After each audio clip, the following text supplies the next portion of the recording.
Well, hello and welcome YouTube. Mr. Robinson back here with yet another brand new, exciting video. All math-based, of course, and as always, it is an honor and privilege to be serving you here today, as it is every day here in my virtual classroom. Step out inside, and I'm going to make this relatively a quickie. It's just an overview of some polynomial things. I'm looking at it right now, subtracting some polynomials, then multiplying. The rest are mostly factoring. I take it back. The very last problem is expanding a binomial to some bigger power, and whatever. We'll talk about that. Like I said, I want to make this one a quick one. You've probably seen strategies from some old videos, and I want to employ them. Less teaching, more doing. Isn't that the power of the Home Depot? I can't remember now. I might have accidentally just said a phrasing from that. Anyway, I'm going to go ahead and get started right here, guys. Simplify each expression and write in standard form. And standard form might be something that I look to from the beginning outside of what I'll do first here. First of all, please make sure there's a minus there. If you practice things where you're multiplying polynomials like in number 2, and there's nothing in between where you actually multiply and distribute, we are not going to distribute here and multiply these and all these terms like that. No. Most I'll distribute is a negative right here and change these signs. So negative 4x minus 6x cubed plus 5 minus 7x squared right here. And then these signs, subtracting these positives, make all of these negative. Keep in mind, if any of these were minuses inside, it would turn them into positives. So minus 3x squared like that. So for standard form, we are looking for the highest degree terms first. I got negative 6x cubed right here, negative 4x cubed right there. That's negative 10x cubed. Let's just get rid of them. And then negative 7x squared minus 3x squared is negative 10x squared. Looks good. And then x minus 4x. And then plus 5 minus 5 looks like 0 right there. So we're just left with that.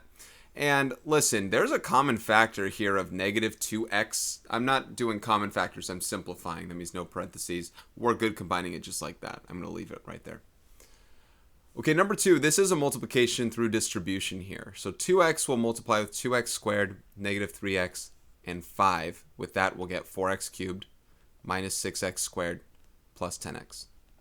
And then 6 will multiply with 2x squared, negative 3x, and 5 to get 12x squared minus 18x, sorry about that, some hits aren't registering here, plus 30.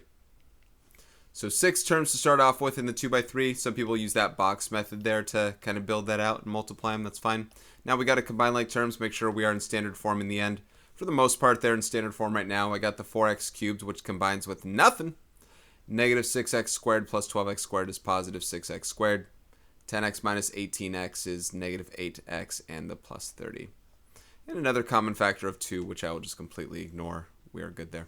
Multiplied and done. And yeah, that's it for those two. The rest is factoring up until we get the very last problem on expanding the binomial. So I believe. There's solving by factoring as well. So 3 through 8 factor completely. So that means anything that's left inside a quantity that can still factor, keep going.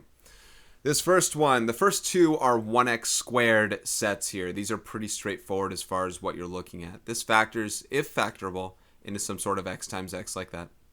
And then these two guys right here will be factors of 3 that when you multiply x with that and x with that, they add together to get negative 4x. In this case, it's going to be negative 3 and negative 1. And the reason for that is negative 3 times negative 1 is positive 3. But so is positive 3 and positive 1, right? But negative 1 minus 3 is negative 4. That's when you FOIL back that negative 1x minus 3x, and there it is. And that's the end result. I'm good to go. We're going to do the same thing here on number 4. We're trying to find two numbers that multiply to make negative 18 and add to 3. If you consider your factors of 18, 18 minus 1, by the way, the larger number will be positive. 18 minus 1 doesn't do it. 9 minus 2 doesn't do it. 6 minus 3 does do it. So 6 and negative 3. That's x plus 6 times x minus 3. Remember, 18 is a negative product here. A negative product, which means one positive, one negative. The 6 is positive to keep the 3 positive as well. Otherwise, if it was a negative 3, negative 6 and positive 3. All right, number 5 isn't quite as easy as those two when it comes to it because those two numbers can't just add to become your linear term anymore. Because what's going to happen here with this 2x squared, and no common factor, by the way, means if factorable, it's not just an x times x anymore. Now it's 2x times x, and we can guarantee that. 2 is a prime number. It'll be 2x times x. And we still need factors of 24, right? They could be 24 and 1, 12 and 2, 8 and 3, 6 and 4. Any combination of those. Now, there's some I will ignore. But, keep in mind, this 2 will be multiplying by this number here. And then it adds with 1 times that. And they're x's. I'm ignoring saying x, but they combine, right? 2 times this plus 1 times that. one of the numbers will get doubled. So we got to kind of figure out that combination. So I've mentioned some things before here with a positive product, negative sum. This will be a minus minus. Let's see our factors of 24 and talk about what can and can't go in when it comes to me filtering some things out and saying I wouldn't even bother trying them. I'm not going to bother the 12 and 2 and 6 and 4, and I'll tell you why for a couple reasons. 19 being an odd number means we got to have some sort of even plus odd happen. If I used both 12 and 2, 12 or 2 multiplying with a 1 will give me an even number. Even plus even cannot give me this odd number, straight up. Not to mention, all of these are even numbers. If I threw a 6 in here, 2 and 6 have a common factor of 2, or 2 and 4 have a common factor of 2, or 2 and 2, or 2 and 12. You can't have a common factor inside here if this does not as well, so those are out. Now these remain, but also I can't throw 24 or 8 right here either for the same reason, no common factor. So the 24 or the 8 would have to sit over here. So it's either 24 or 8 with 1 or 3. 2 times negative 24 is going to be too large. We can ignore that one. The only one I'm going to consider is the 3 and the 8. So let's see if that one works. 2x times negative 8 is negative 16x. Negative 3 times x is negative 3x.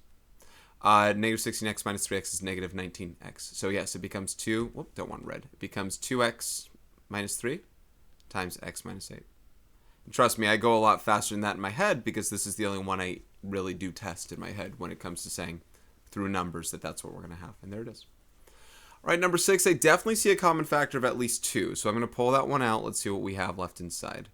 49x. Hey, I see a good number there. 49x squared minus 84x plus 36. And I haven't done this worksheet in over a year, so this looks pretty good. I don't see any other common factors there. This just has 7s and 49s and stuff like that. This is looking good though, and the reason I keep saying that is because 49 is a perfect square. I'm going to make a test here and see if squaring a 7 or a 7x and squaring a 6 here has the middle term be double that of 7x times 6. And if so, then we are looking at what's called a perfect square trinomial. 7x times 6 is 42x. Doubled is 84x. So negative right there. So yeah, we're looking at a perfect square trinomial. And what am I saying with that? I'm saying we're looking at something inside here. This guy here is a squared minus 2ab plus b squared. What's so great about this appearance? This thing factors to a minus b quantity squared. That's what this perfect square trinomial in particular does. So I'm going to use that. I recognize that, and the 2's are still factored on the outside. This 2's factored on the outside, and on the inside I get 7x minus 6 quantity squared. Now that's kind of the shortcut way of going about it. Not shortcut, but that's the way of saving time. Recognizing that, and I generally wouldn't write that. I'll see for what it is and test for myself. If that middle term has to be double the product of those two things that you're squaring. Oh, this should be squared here, by the way. That being said, if that doesn't work, then I do what I did here. I test things until they work. You know, I gotta still do that. Okay, number 7, 2x to the 4th minus 64x squared plus 512. Let me start with the common factor of 2 because they're all even numbers here. So inside now you're left with a 1x to the 4th, which is good for us, minus 32x squared plus 256. Okay, hey, 256 is a perfect square, and this kind of is too, right? This x to the 4th, it's a quartic now, but it has this quadratic form because the degrees descend by 2's here from 4 to 2 to 0, just like these degrees here descend from 2 to 1 to 0, they decrease by 1's. This is kind of like x to the 4th is just x squared squared. And then this 32x squared is like x squared to the first power, right? X squared to the first power plus 256. Like that. So it's very quadratic-esque, meaning when I factor this thing down, when I come up with like, oh, it's x squared and x squared, that's what it's going to be inside here. You've probably seen me do u substitution before, where I replace the x squared with a u like this, just so I can give myself the idea, you know, let u equal x squared. Give myself the idea that it is a quadratic, that I can give it its quadratic look if that helps me factor more. But as long as I know these are x squareds in here, then I'm good. And that's what I'm going to do. I'm going to keep them as x squareds. Okay, now the other thing about this, like I said, this really looks like a perfect square trinomial to me. This is 256 is 16 squared, and this is x squared, as I mentioned before, right? Is this thing double x squared times 16? Yeah, this is negative 32x squared. That's double 16x squared. Yeah. So this thing is x squared minus 16 quantity squared right here. Minus 16 quantity squared, like that. Now, I wouldn't be done just yet here, only because this inside thing, x squared minus 16, is a difference of two squares. X squared minus 16 factors into x minus 4 times x plus 4. But keep in mind, this thing is being squared as well, which means there are two x minus 4s and there are two x plus 4s, right? Overall, it's actually x minus 4, x plus 4, x minus 4, x plus 4. Two x minus 4s together means I can write it as x minus 4 squared, and two x plus 4s is x plus 4 squared. That's the best condensed look on that one right there after factoring that one down. So kind of a lot to play with on that. Number 8, right here. Let's see if our time is good. 10 minutes? Yeah. Number 8. Let's get a darker green. This is factoring by grouping right here with a quad. Well, it's a cubic. It's not a cubic. It's a quartic. A quartic quadrinomial right here. I'm going to lay off kind of over teaching it. I just want to say that's what we'll look to do. Find the GCF of these two terms here. We'll get 8x cubed. We'll be left with x minus 1. And then find the GCF right here is 27, and here we'll be left with x minus 1. And that's a good sign for us. Our goal is to find the greatest common factor, pairing off terms like that. Boom and boom. And then what remains inside right here? What remains inside is a common factor in both terms. X minus 1 is shared. It's shared in this term and in this term right here. Let's factor the x minus 1 out of both terms right there and be left with 8x cubed minus 27, or plus 27 in the other terms there. So x minus 1 factors, and right here 8x cubed plus, oh my goodness, 8x cubed plus 27 remains there. And I would be done if there was nothing more that could factor, but of course we are factoring completely. 8x cubed plus 27 is known as a sum of two cubes. Sum of two cubes meaning a cubed plus b cubed, and that factors down to a plus b times a squared minus ab plus b squared, which in itself cannot factor further for us. So 8x cubed, we're cubing 2x right there, and 27 we're cubing 3. So it's 27, or 2x cubed plus 3 cubed right there. So this will factor into 2x plus 3, 2x plus 3, that's our a plus b, times 2x quantity squared is 4x squared, minus 2x times 3, a times b, that's 6x, plus b squared plus 9 right there, and then times that x minus 1, that's a part of it as well. The order which you write this is your call, but we leave it factored, that's the whole factored form. Maybe if we wanted to, we can write the x minus 1 first. I don't know, it doesn't matter. But that's your final result. This quadratic cannot factor further. All right, numbers 9 and 10. Solve each equation by factoring. To solve by factoring, what we're going to have to do is set everything equal to 0 on one side of the equation, get it in standard form, factor it down, and use what's called the zero product property to get the rest here.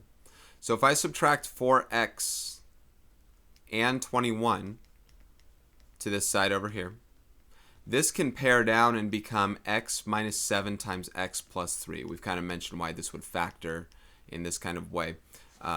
Negative 7 times 3 is negative 21. Negative 7 plus 3 is negative 4. If this times this equals 0, then we set both of these separately equal to 0. X minus 7 equals 0, or x plus 3 equals 0. We're trying to find the values of x that would give us 0 in the original. Sorry, that would give us two equal sides in the original thing. And setting it equal to 0 would do this here. Either x can be 7 or x can be negative 3. And I'll double check that with you because I didn't do it too much with my students, my kiddos just yet. If I substitute 7, I'd get 49 over here. And then here I get 21 plus 28. 21 plus 28, which is 49. So 49 equals 49. That seems to check out. Negative 3, if I plug in negative 3 here, I get positive 9, negative 3 squared. And then 21 minus 12, 4 times that. 21 minus 12 is also 9, and that checks out. And those are the only two numbers that work in a quadratic like that. Number 10, same thing. This is already set equal to 0. I do not see any common factors here, so I got to go straight into this. 3 is a prime number here, so I got a 3x go in there, and then times x here. 35, oh, plus and plus. 35, I'm really thinking 7 and 5 there. Either the 5 here and 7 here, or 7 here and 5 here. If I put 5 here, it's 15 plus 7. That's 22. Let's try the 7 here. That's 21 plus 5 right there. And that gives us 26 there. So 21 plus 5, boom. And there's the factorization, but we're not done. Set equal to 0. Either 3x plus 5 equals 0 here, or x plus 7 equals 0 here. So we didn't get any of the big boy factoring that I really wanted to play with. Composite factors, things like that. We've done a bunch of them. This video is just just review of some sort, but it didn't cover everything. I apologize. If I subtract 5 here and divide by 3, I get negative 5/3. But again, I have a lot of videos where I do factoring. I should just do a whip fast video. I think I'm going to do that next. I'm going to generate a random thing of just 32 factoring questions. I'm just going to record and just go. I might not even talk during it unless I'm muttering to myself. Subtract 7 from both sides. We get x equals negative 7 right there. 2 answers. I'm not going to double check negative 5/3 for you. Sorry. I don't really have the gall to do that right now. Okay, and there's one more problem. It's on this back of this sheet right here. So let me flip it over. Expand this completely. 4a squared minus 1 all to the 4th power. Now, what it's not is we don't do just this to the 4th power minus this to the 4th power, right? This expansion of this thing requires that you multiply this to itself 4 times. So one slow way to do it would be to do this, and then that times 4 or not times 4, but times itself 4 times. So it would be like one of these, and then another one, and then another one, and then another one. And then you'd have to kind of FOIL things out, right? I'd probably just build a perfect square trinomial here, repeat that, and then do the 3 by 3. That's not too slow, but this is only to the 4th power. What if I did to the 7th power? Then it's a little too slow. This is where you want to build Pascal's triangle, where you start with 1. You build ones kind of down a triangle pyramid here, and in between you increase the number of values for each row. In row 0, there's 1 value. In row 1, there are 2 values. In row 2, there are 3 values. This number is generated from the addition of these 2 numbers above it. There are 4 values here, a number right here from 1 plus 2, and then 2 plus 1. There's symmetry here. This will have 5 values. 1 plus 3 is 4, 3 plus 3 is 6, 3 plus 1 is 4, and then 1 here. And it would keep going. But I only need to go to here because the rows, this is rows 0 and 1 and 2 and 3 and 4. When you expand something to the 4th power and everything can combine within the right way given what's here, there are only going to be 5 terms inside here. The first term will have a coefficient of 1 multiplied with something that goes on here, where this a, if this was a minus b to the 4th power in this way, the a would be raised to the 4th power and the b would be raised to the 0 power and multiplied by 1. I'll just put a plus right now. And then plus 4 would be the next coefficient. A would be raised to the 3rd power, b to the 1st. And then 6 is the next coefficient. A would be squared, b would be squared. You notice the a's go down as the b's go up. And then 4 again is a is raised to the 1st power, b cubed. And then 1 is a is raised to the 0 power, b is raised to the 4th. Now, if you notice in the first terms here, b to the 0 is 1, which kind of goes away, and times 1 is just that thing. So a to the 4th will be left, and 1a to the 0 is just 1, so b to the 4th will be left. Just a nice little thing to speed things up. Now, I say a and b, this isn't the same a as this, but this represents my a value. So if I want to expand this here, it's just a to the 4th power, or 4a squared to the 4th power, plus, and then the next one, 4 will multiply with 4a squared cubed times b, I'll call that negative 1, to the 1st power, plus 6 times 4a squared, which gets squared, and negative 1 gets squared, that's the b, plus 4 times 4a squared to the 1st, and negative 1 cubed, plus 1, or b to the 4th, so negative 1 to the 4th power, like that. All right, let's clean this up right here. 4 to the 4th power is 256. A squared to the 4th power, 2 times 4 is 8. You remember you multiply those exponents there. So 256, a to the 8th. The next one here, so 4 cubed is 64. Times 4 is 256 again. Now this times negative 1 to the 1st. That means this is going to change sign. This actually won't be a plus. This will be a minus here. So it'll be minus 256 and a to the 2 times 3, a to the 6th power here. Then plus 4 squared is 16. 16 times 6 is 96. Right? 96. And negative 1 squared is positive, right? So basically the signs alternate. This negative 1 doesn't matter to me other than sign alternating. So what did I say? 96. A to the 2 times 2 is 4. This will be a minus. That's what that negative 1's doing. 4 times 4 is 16, and we get a squared. And then plus 1. Negative 1 to the 4th is plus 1 right there. And that should be the result. And that's the expansion. Remember, if it's to the 5th power, we got to add in Pascal's triangle 1, 5, 10, 10, 5, 1. and it keeps going there. All right, so that ought to do it for this one here. It's Mr. Robinson. Thank you so much for watching. I really actually now am motivated to do a factoring thing, and I promise if I do it, I won't have seen the sheet before. I'll have generated it, press record, and we'll go from there. So that'll do it for this one, guys. Mr. Robinson, thank you so much for watching. Take care. I will see you in the next one.